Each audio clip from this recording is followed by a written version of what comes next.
মিশরের সিনাই উপত্যকায় সেনা অভিযানে 23 আইএস সদস্য নিহত। সিরিয়ার পালমিরায় জঙ্গিদের প্রাচীন মূর্তি ধ্বংসের ছবি প্রকাশ। রোববারের মধ্যে ইরানের সঙ্গে চুক্তিতে পৌঁছা সম্ভব হবে আশাবাদ ফ্রান্সের। নিষেধাজ্ঞা স্থগিত নয়, সম্পূর্ণরূপে তুলে নেওয়ার দাবি তেহরানের। মন্দা কাটাতে আগামী 3 বছরে গ্রিসের 5,500 কোটি ইউরো ঋণ সহায়তা প্রয়োজন। গণভোটে পরাজয় হতে পারে গ্রিক সরকারের, জনমত জরিপের ফল। এবং মেক্সিকো উপসাগরে তেল বিপর্যয়ের ঘটনার 5 বছর পর যুক্তরাষ্ট্রকে ক্ষতিপূরণ দিতে রাজি হল বিপি। প্রায় 2,000 কোটি মার্কিন ডলারের সমঝোতা।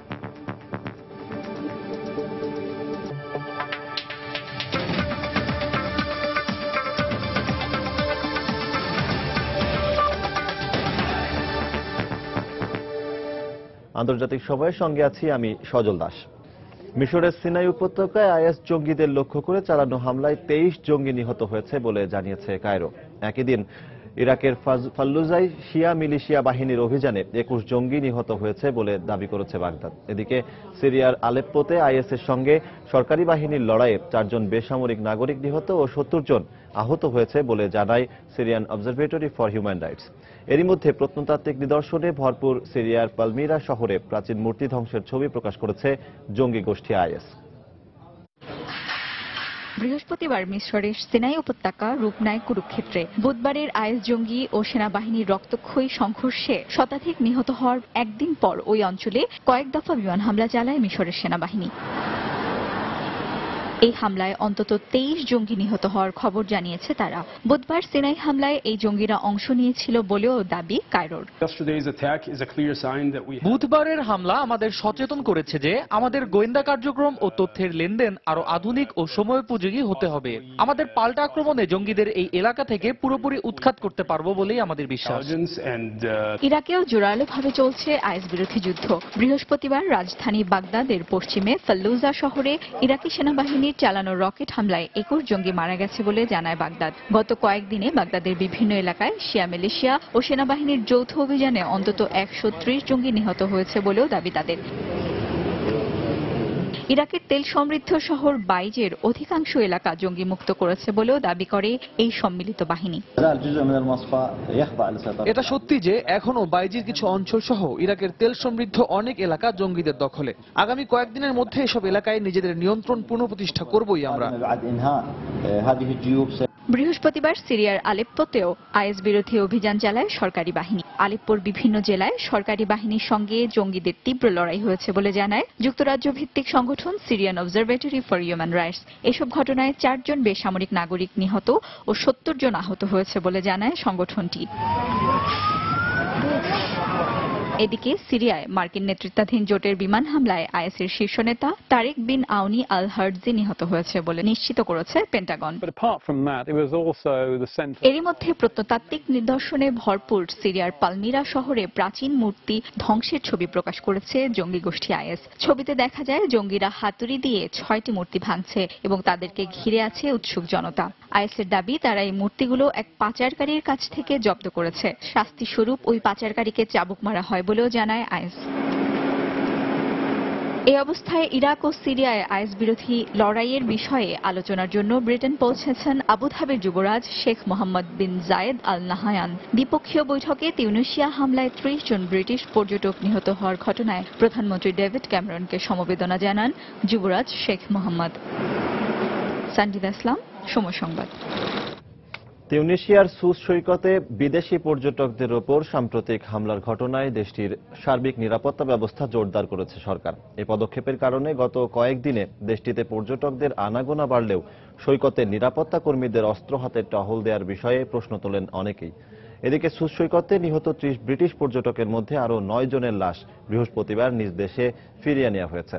একসঙ্গে এত মানুষের মৃত্যুর ঘটনায় শুক্রবার দুপুরে 1 মিনিট নীরবতা পালন করবে যুক্তরাজ্যবাসী।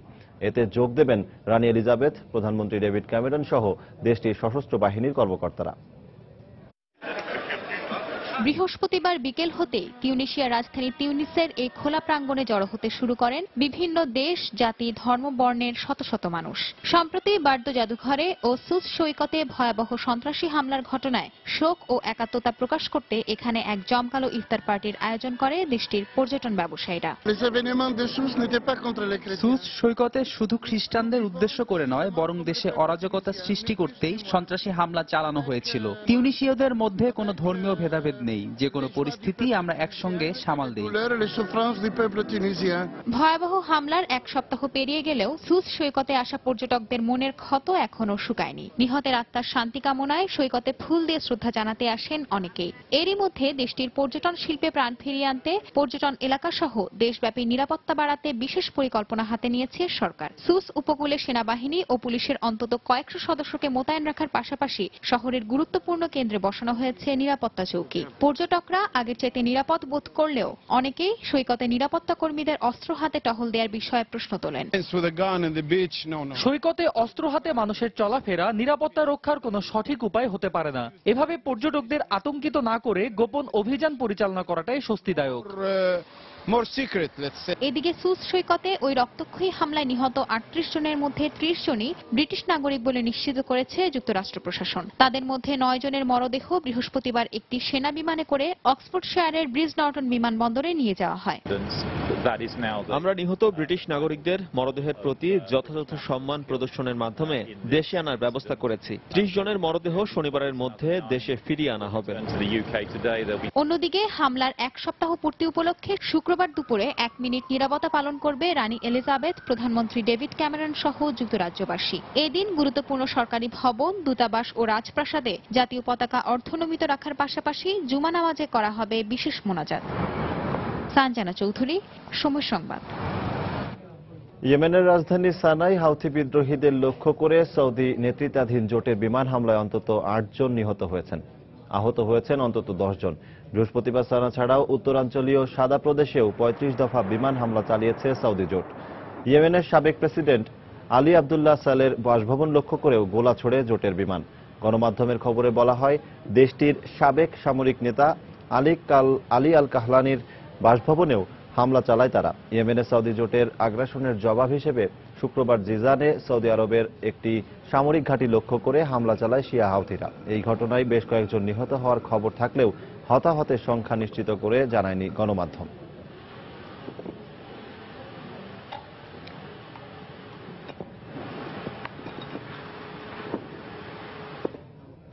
রোববারের মধ্যে ইরানের পরমাণু কর্মসূচি নিয়ে চুক্তিতে পৌঁছা সম্ভব হবে বলে জানিয়েছেন ফরাসি পররাষ্ট্রমন্ত্রী লরা ফাবা। এদিকে পরমাণু ইস্যুতে 6 বিশ্ব শক্তির সঙ্গে স্বচ্ছ ও ভারসাম্যপূর্ণ চুক্তি হবে, আর তার জন্য নিষেধাজ্ঞা স্থগিত নয়, সম্পূর্ণরূপে তুলে নিতে হবে বলে মন্তব্য করেছেন ইরানি আলোচকরা।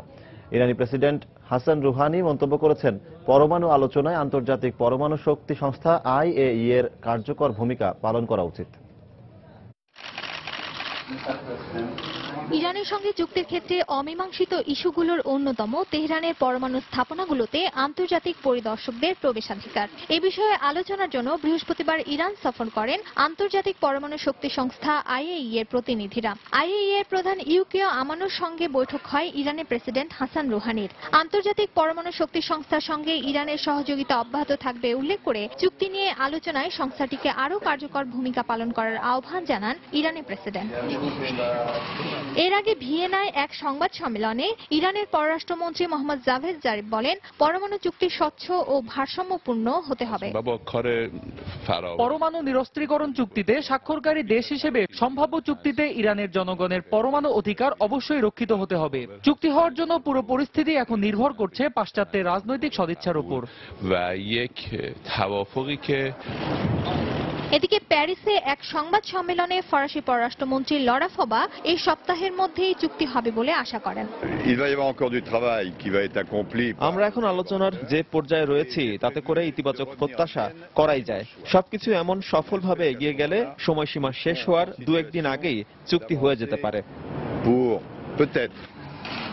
অন্যদিকে পরমাণু কর্মসূচিকে কেন্দ্র করে ইরান ও যুক্তরাষ্ট্রের মধ্যে কোনো সামরিক সংঘাত চান না রুশ প্রেসিডেন্ট ভ্লাদিমির পুতিন। বৃহস্পতিবার ভিয়েনায় আলোচনায় যোগ দেয়া সাবেক এক মার্কিন কূটনীতিক কথা জানিয়েছেন। তিনি বলেন, ইউক্রেন ইস্যুতে ওয়াশিংটন ও মস্কোর মধ্যে টানাপোড়েন চললেও দুটি দেশই চায় ইরানের পরমাণু ইস্যুতে একটি চূড়ান্ত ও স্থায়ী চুক্তি স্বাক্ষরিত হোক, কারণ তাতে দুই দেশেরই স্বার্থ জড়িত। মমতাজ মুস্তফা, সময় সংবাদ। আন্তর্জাতিক সময় আরো দেখবেন। আফ্রিকা এবং মধ্যপ্রাচ্যের অভিবাসীদের অবৈধভাবে ইউরোপ যাওয়া নিরুৎসাহিত করতে একমত ব্রিটেন ও ফ্রান্স। ভূমধ্যসাগর থেকে নতুন করে 900 জন উদ্ধার।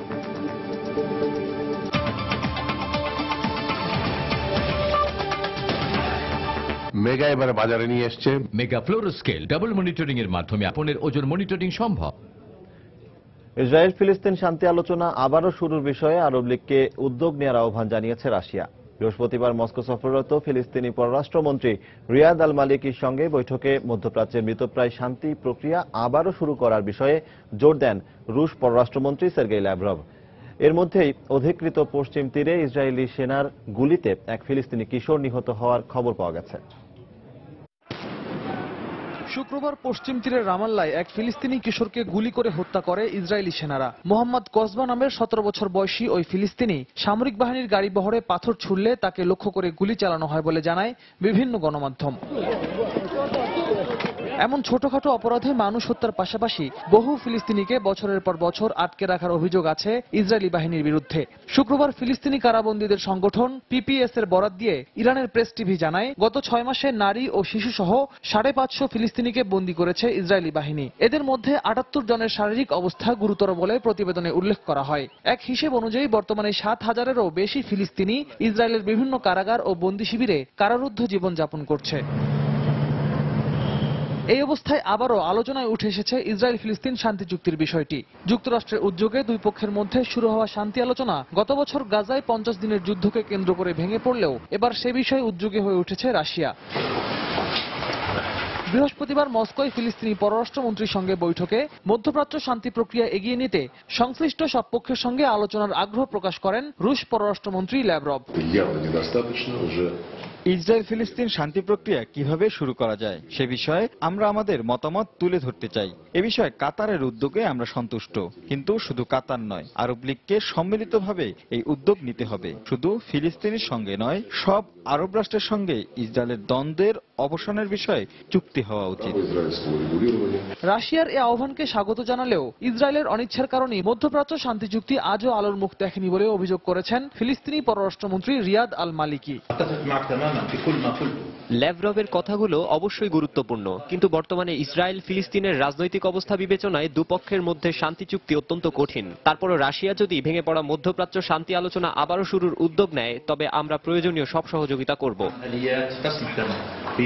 এদিকে ফিলিস্তিনের রাজনৈতিক অস্থিরতা ও ইসরায়েল মিশর সীমান্তে কড়াকড়ি আরোপের কারণে গাজায় পুনর্গঠন কার্যক্রমে দেরি হচ্ছে বলে জানিয়েছে জাতিসংঘ।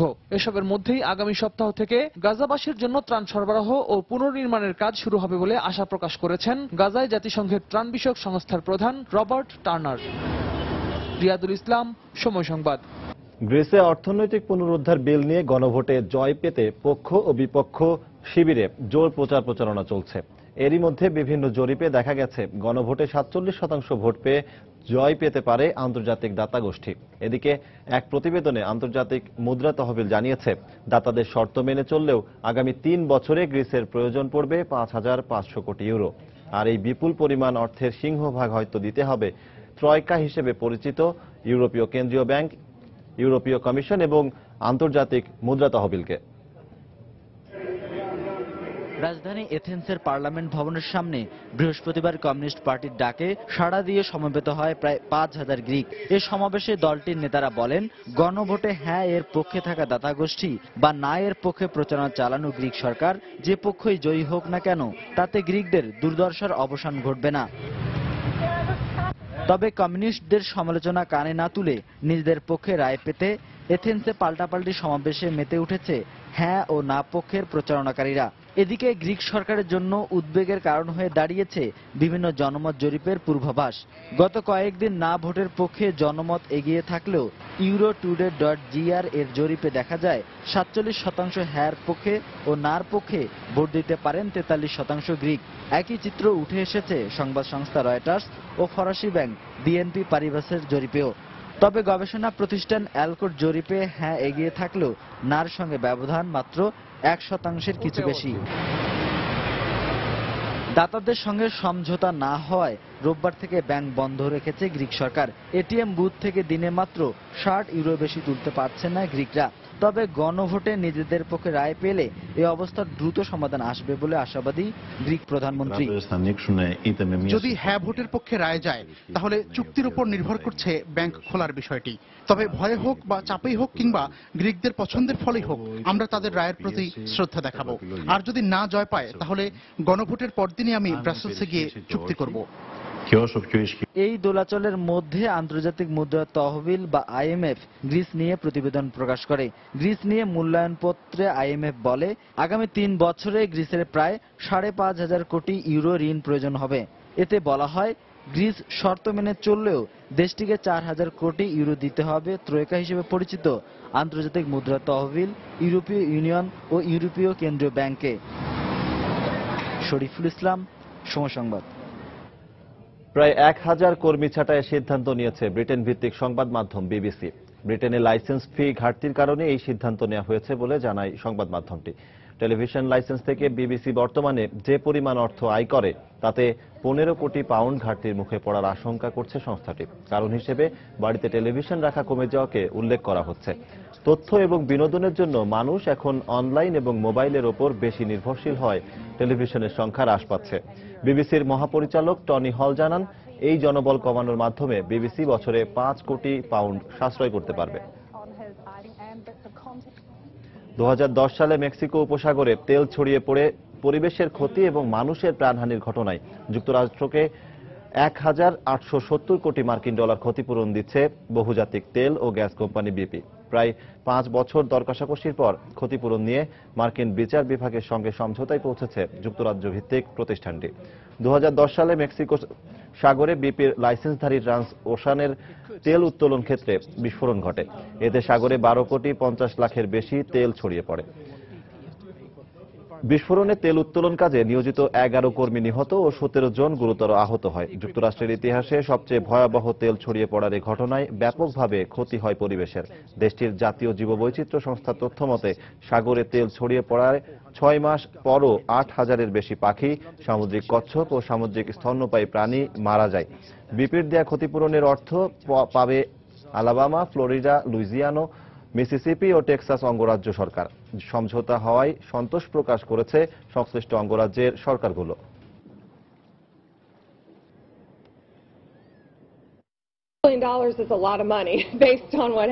এই সমঝোতা হয় আমরা ভীষণ খুশি।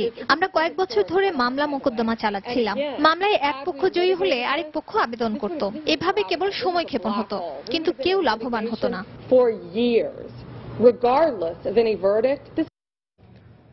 আফ্রিকা এবং মধ্যপ্রাচ্যের অভিবাসীদের অবৈধভাবে ইউরোপে যেতে নিরুৎসাহিত করতে কার্যকর পদক্ষেপ নিতে একমত হয়েছে ফ্রান্স এবং ব্রিটেন।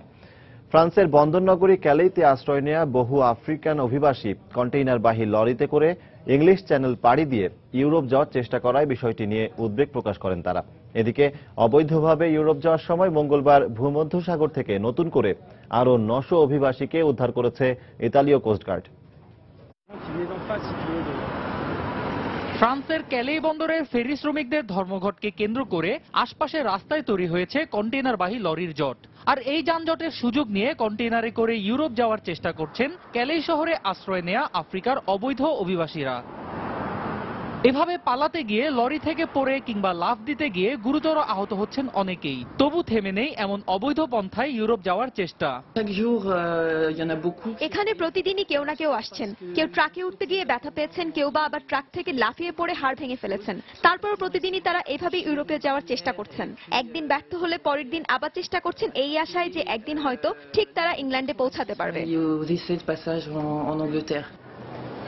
বৃহস্পতিবার ফ্রান্সের রাজধানী প্যারিসে দেশটির স্বরাষ্ট্রমন্ত্রী বার্নার্ড ক্যাজেনোভের সঙ্গে এক বৈঠক শেষে ব্রিটিশ স্বরাষ্ট্রমন্ত্রী থেরেসা মে জানান, অবৈধ অভিবাসীর স্রোত থামাতে ব্রিটেনের সাথে যৌথভাবে কার্যকর পদক্ষেপ নেওয়া সহ ইউরোপের বিভিন্ন দেশে আশ্রয় নেওয়া অবৈধ অভিবাসীদের কিভাবে নিজ দেশে ফেরত পাঠানো যায় সে বিষয়টিও তারা ভেবে দেখছেন। দুদেশের মধ্যে বেশ ফলপ্রসূ আলোচনা হয়েছে।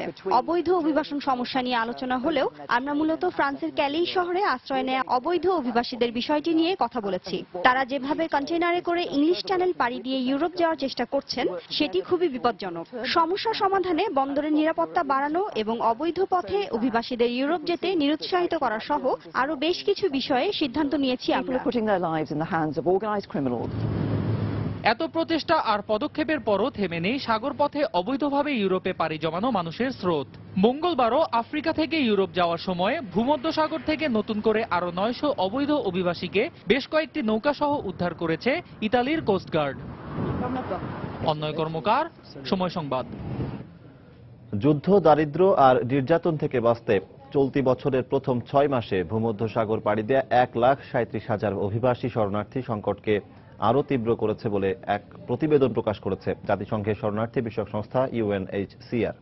বৃহস্পতিবার প্রকাশিত ওই প্রতিবেদনে বলা হয়, ইতালি বা গ্রিসে পৌঁছানো নারী, পুরুষ ও শিশুদের 1/3 সিরিয়া থেকে এসেছেন। এছাড়া আফগানিস্তান এবং ইরিত্রিয়া থেকেও ইউরোপে পাড়ি জমান অনেক অভিবাসী। UNHCR এর প্রতিবেদনে গ্রিস, ইতালি, স্পেন ও মাল্টা থেকে পাওয়া তথ্যের ভিত্তিতে বলা হয়, এবছর শরণার্থী ও অভিবাসন প্রত্যাশীর সংখ্যা বেড়েছে 83%। এবছর প্রথম 6 মাসে ভূমধ্যসাগর পাড়ি দিয়েছেন 1,37,000 মানুষ, যেখানে গত বছর এই সংখ্যা ছিল মাত্র 75,000। চীনের উত্তর পশ্চিমাঞ্চলে 6.5 মাত্রার শক্তিশালী ভূমিকম্প আঘাত এনেছে। এতে 6 জন মানুষ প্রাণ হারিয়েছে এবং আহত হয়েছেন প্রায় অর্ধশত। শুক্রবার স্থানীয় সময় সকালে এই ভূমিকম্পটি চীনের উত্তর পশ্চিমাঞ্চলের জিনজিয়ানের প্রিশান কাউন্টিতে আঘাত হানে। চীনা আর্থকুয়েক নেটওয়ার্ক সেন্টার জানিয়েছে, ভূমিকম্পটি উৎপত্তিস্থল ছিল জিনজিয়ানের 95 কিলোমিটার অদূরে ভূমির 10 কিলোমিটার গভীরে। ভূমিকম্পে উত্তর পশ্চিমাঞ্চলের 6টি শহরের 100-র বেশি বাড়িঘর ধ্বংস হয়েছে। ভূমিকম্পের পরপরই প্রায় 350 উদ্ধারকারী উদ্ধার কার্যক্রম শুরু করেছে। নাইজেরিয়ার বেশ কয়েকটি মসজিদে জঙ্গি গোষ্ঠী বোকো হারামের হামলায় নিহত হয়েছেন 150 শতাধিক মানুষ। বৃহস্পতিবার কুকওয়া শহরে একই সঙ্গে প্রার্থনারত মুসল্লিদের ওপর গুলিবর্ষণ করে বোকো হারাম। প্রত্যক্ষদর্শীরা জানায়, বোকো হারাম সদস্যরা 7টি গাড়ি এবং 9টি মোটরবাইকে করে এসে অতর্কিত হামলা চালায়। এ সময় তারা বিভিন্ন বাড়িতে গিয়ে গুলি চালিয়ে নারী ও শিশুদের হত্যা করে। এই অঞ্চলের 11 কিলোমিটার দূরের শহর কানওয়াতে 1000-এর বেশি সেনা সদস্য অবস্থান করলেও তারা এগিয়ে আসার আগেই পালিয়ে যায় জঙ্গিরা।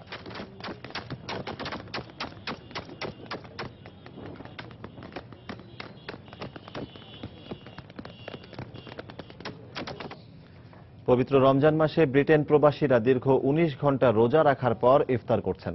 আর এই ইফতারে যথাসম্ভব বাংলাদেশি খাবারকেই প্রাধান্য দেয়া হয়। এর মধ্যে জিলাপি সহ নানা ধরনের মিষ্টি বেশ জনপ্রিয়। লন্ডন প্রতিনিধি শোয়েব কবিরের রিপোর্ট। বাংলাদেশিদের খাবারগুলোর মধ্যে অন্যতম হলো মিষ্টি। আর এই মিষ্টি কেন বাদ যাবে ইফতারের তালিকা থেকে? ব্রিটেনের প্রবাসীরা ইফতারের আয়োজনে সবসময় অন্যান্য দেশীয় খাবারের পাশাপাশি মিষ্টিকে প্রাধান্য দিয়ে থাকে। পূর্ব লন্ডনে বাঙালি মালিকানাধীন মিষ্টির দোকানগুলোতে রয়েছে কালোজাম, চমচম, রসগোল্লা, সন্দেশ সহ দেশীয় সব মিষ্টির বাহারি সমাহার। আমাদের এখানে দেশীয় সব মিষ্টি আছে, যেগুলোর মধ্যে আছে কালোজাম, গোলাপজাম, রসগোল্লা, আপনার রসমালাই, ফ্রেশ দধি আছে, আপনার ফিরনি আছে। প্রত্যেকে আমরা মুসলমান যারা আছি, বাঙালি যারা আছি, আমরা চাই যে ইফতারের সময় একটু মিষ্টি জাতীয় কিছু ইফতারের সাথে থাকলে ভালো হয়। দেশীয় মিষ্টি পরিবারের ছোট বড় সবারই প্রিয়, তাই নির্ভেজাল ও সুস্বাদু মিষ্টি কেনার জন্য অনেকেই আসেন পূর্ব লন্ডনের হোয়াইটচ্যাপেল ও ব্রিক লেনে। মিষ্টিটা সাধারণত এখানে বাচ্চারাও আমাদের বেশি পছন্দ করে, আর এখানে আমরা দেশীয় স্বাদের মিষ্টি পাই এবং নির্ভেজাল মিষ্টি পাই, যার জন্য এখানে মিষ্টি আমরা সবাই কিনি। ইফতারের আয়োজনে মিষ্টি হিসেবে জিলাপিও বেশ জনপ্রিয়। মিষ্টির পাশাপাশি তাই জিলাপি কিন্তু দোকানগুলোতে ভিড় করেন অনেকেই। রমজান মাস উপলক্ষে জিলাপিটা আমার কাছে অত্যন্ত ভালো লাগে, যার কারণে আমি ওইখান থেকে জিলাপি নিতে আসছি এবং আমার ছেলেও এটা ভালো পায়, যার জন্য এখানে আসছি জিলাপি নেওয়ার জন্য। ব্রিটেনে বাঙালি পরিবারগুলোর মাঝে ইফতার সামগ্রীতে মিষ্টির রেওয়াজ থাকায় অন্য সময়ের চেয়ে রমজানে মিষ্টির বিক্রি বেড়ে যায়। ইফতারের তালিকায় ভিন্ন মাত্রা যোগ করে এই মিষ্টি। পূর্ব লন্ডনে একের পর এক নতুন নতুন মিষ্টি দোকান চালু হওয়ায় বোঝা যায় বাংলাদেশি কমিউনিটিতে মিষ্টি বেশ জনপ্রিয় হয়ে উঠেছে। শোয়েব কবির, সময় সংবাদ, লন্ডন। ভারতের রাজনীতিবিদ এবং অভিনয় শিল্পী হেমা মালিনী সড়ক দুর্ঘটনায় আহত হয়েছেন। এই দুর্ঘটনায় নিহত হয়েছে এক শিশু। বৃহস্পতিবার রাতে জয়পুরে হেমাকে বহনকারী মার্সিডিজ গাড়ির সঙ্গে একটি মারুতি অটোর সংঘর্ষ হয়। এতে ওই অটোতে থাকা পরিবারের একটি শিশু নিহত হয়। আহত হয় পরিবারের বাকি 4 জন। হেমা মালিনীর আঘাত গুরুতর না হলেও তার মাথায় তিনি চোট পেয়েছেন বলে জানায় ভারতীয় গণমাধ্যমগুলো। দুর্ঘটনাস্থল থেকে তাকে হাসপাতালে নেওয়া হয়। দুর্ঘটনার পেছনে 2 গাড়ির চালকের অসতর্কতাকে দায়ী করেছে পুলিশ।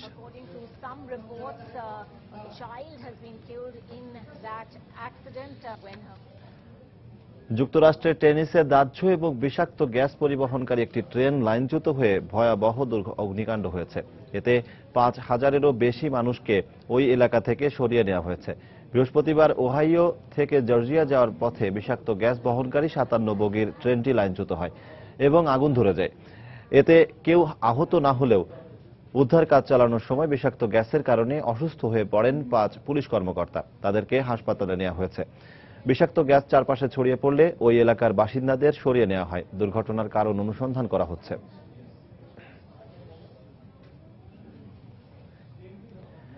বিশ্বের একদিকে যেমন আঘাত এনেছে বন্যা, অন্যদিকে মানুষ পড়ছে দাবদাহে। চীনের শানঝি প্রদেশে গত 60 বছরের মধ্যে সবচেয়ে ভয়াবহ বন্যা আঘাত এনেছে। এতে 6 জন মারা গেছেন এবং হাজার হাজার মানুষ ক্ষতিগ্রস্ত হয়েছেন। অন্যদিকে যুক্তরাজ্য ও ইউরোপের দেশগুলোতে বাড়ছে গরমের তীব্রতা। তাপমাত্রা বাড়ায় লোকজনকে সতর্ক থাকার পরামর্শ দিয়েছে সংশ্লিষ্ট দেশের কর্তৃপক্ষ। এছাড়াও যুক্তরাষ্ট্রের ওয়াশিংটনে দাবানলে পড়ে গেছে প্রায় 3000 একর বনাঞ্চল। চীনের উত্তর পশ্চিমাঞ্চলে গত সোমবার থেকে শুরু হওয়া প্রবল বর্ষণে ভয়াবহ বন্যা ও ভূমিধস দেখা দিয়েছে। বন্যায় শানঝি প্রদেশের ফপিং কাউন্টিতে বৃহস্পতিবার পর্যন্ত 6 জনের মৃত্যুর খবর পাওয়া গেছে। ফপিং এর 20,000-এর বেশি মানুষ ক্ষতিগ্রস্ত হলেও মাত্র 4000 জনকে নিরাপদ আশ্রয়ে সরিয়ে নেওয়া হয়েছে। এদিকে যুক্তরাজ্যের লন্ডনে তাপমাত্রা বাড়ায় ভোগান্তিতে পড়েছে সাধারণ মানুষ। বৃহস্পতিবার লন্ডনে 34.5 ডিগ্রি সেলসিয়াস তাপমাত্রা রেকর্ড করা হয়েছে, যা গত 9 বছরের মধ্যে সর্বোচ্চ। এ অবস্থায় দেশটিতে সর্বোচ্চ স্বাস্থ্য সতর্কতা জারি করা হয়েছে।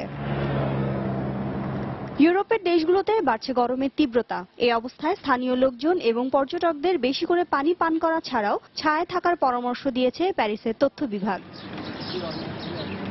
জলবায়ু পরিবর্তনের কারণে তাপমাত্রা বেড়েছে সুইজারল্যান্ডেও। ফলে শত শত স্থানীয় জনতা জেনেভার লেমান লেকের পাশে ভিড় করেছে।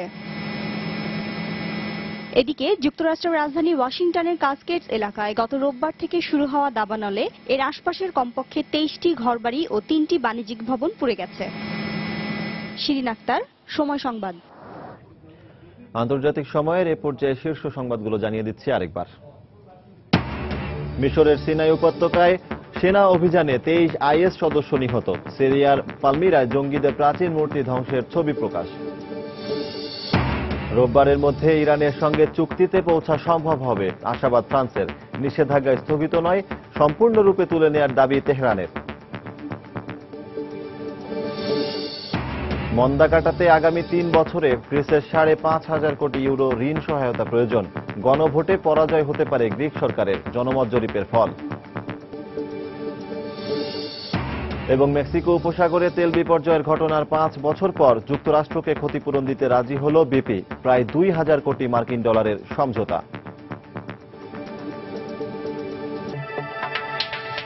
এই ছিল আন্তর্জাতিক সময়। যে কোনো খবর পেতে ভিজিট করুন সময়নিউজ.tv। সঙ্গে থাকুন সময়।